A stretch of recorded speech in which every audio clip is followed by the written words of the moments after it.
So Portland Antifa works with an international collective called the Autistici Inventati Collective.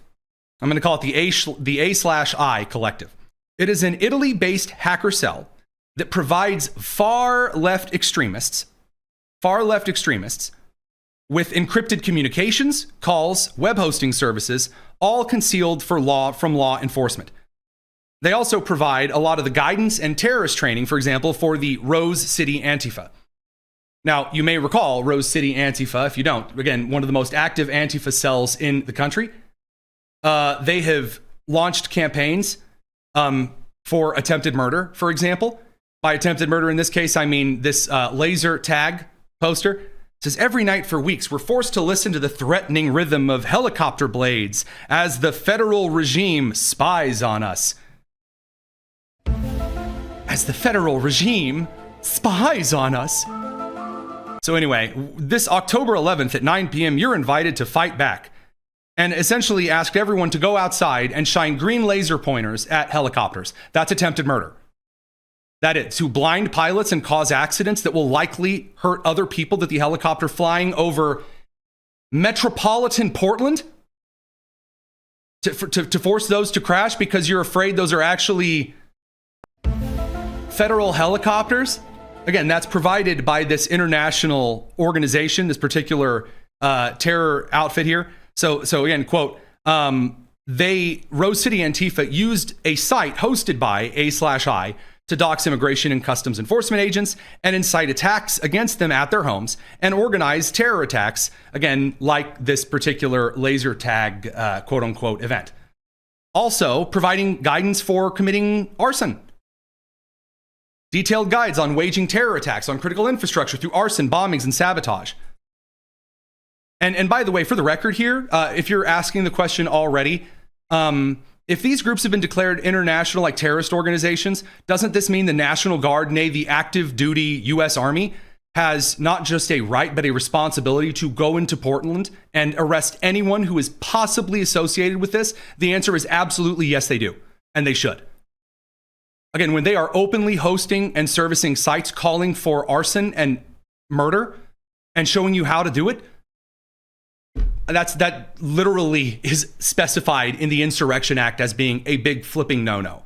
Radio crew, we have to send you to the commercial break again. Sorry, the show is going right on by this evening. It's the Tony Kinnett Cast here on the Daily Signal. The Department of State continues today, says, quote, anarchists waged a violent campaign against a police facility in Georgia using an A/I hosted site to dox government employees and share instructions on building bombs to target government buildings. The attacks resulted in domestic terrorism charges and left an officer injured. By the way, you don't hear the left talking about this. They're really, really hell-bent on talking about how important it is that we remember the federal police officers who, at January 6th in Washington, D.C., the Capitol police officers, like the one who later committed suicide, that's the fault of Republicans. But again, Antifa openly attacking and injuring law enforcement. Lips are completely zipped over that because, you know, of course they are. That's not a bug. That's a feature. Again, continuing forward here, the A/I Collective hosts a site where foreign terrorists and anarchists then document their acts of terror and urge others to stage attacks. For example, like this domestic terrorist attack, boasting his crimes on the site and was found guilty for bombing a police car and plotting to attack a federal building. Does this just look like First Amendment protesting to you? No. Also, Jane's Revenge, the the radical pro-abortion group who attacks women's crisis pregnancy centers around the country. Quote, left-wing extremists calling themselves Jane's Revenge carried out a violent campaign stretching from Colorado to New York, bombing pregnancy centers across the United States. They took to a site hosted by the A/I Collective to urge extremists to commit their own attacks. Now, if this is an Italian-hosted group, kind of a hot take here. Why isn't Prime Minister Giorgia Meloni cooperating with the United States to provide the IP addresses used to connect to these web hosting services? And then the Department of Homeland Security and the Federal Bureau of Investigation and the National Security Administration do their damn jobs and go and make the arrests. I mean, again, don't get me wrong. I know we're all talking about immigration customs enforcement, and we'll get to some of that stuff on immigration and visas in a second. But these are direct and explicit acts of terrorism and war. They should be treated as such. And again, this is why that later in this particular announcement from the State Department, from Secretary of State Marco Rubio here, the international concern here on this revolution, the International Revolutionary Front, an A/I has now been designated an international terrorist organization by the State Department.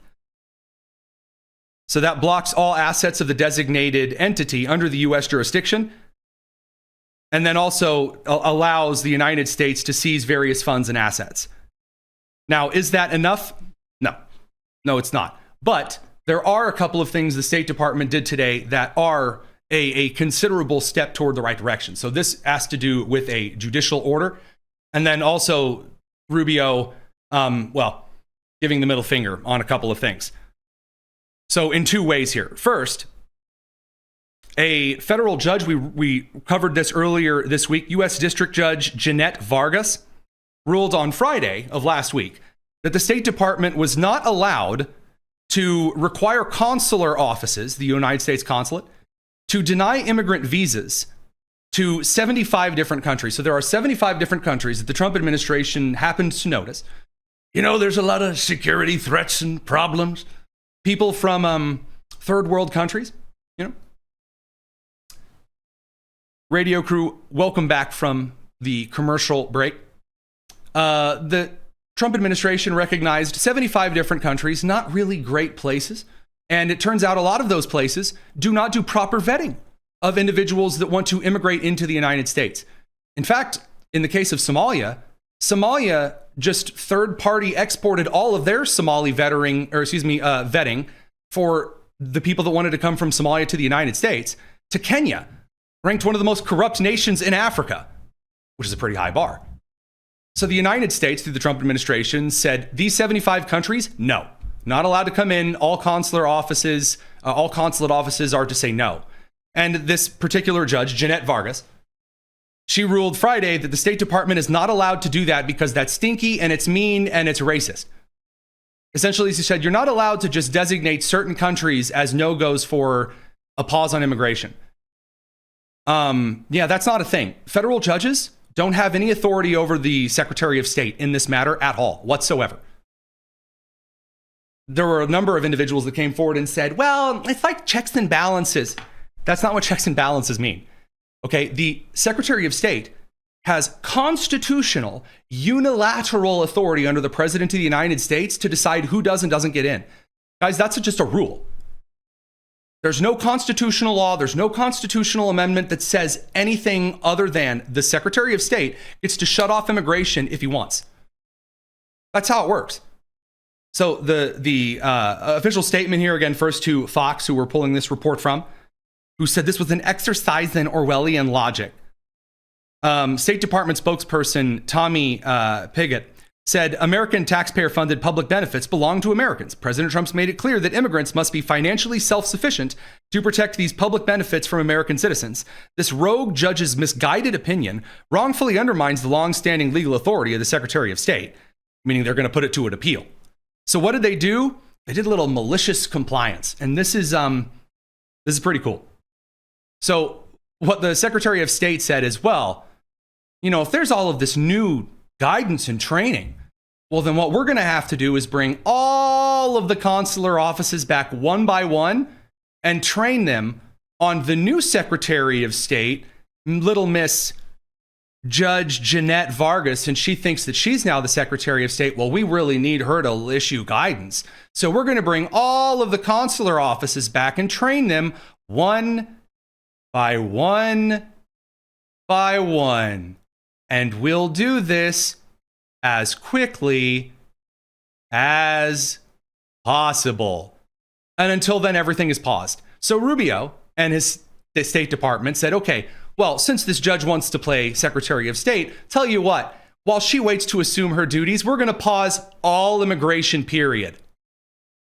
Because we don't want to break any rules.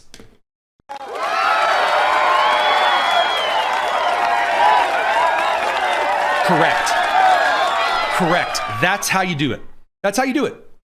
Absolutely incredible. Pausing immigrant visa interviews worldwide and retraining every single consular office is in charge because little Miss, judicial Barbie wants to play Secretary of State. Good. That's exactly how that should be carried out.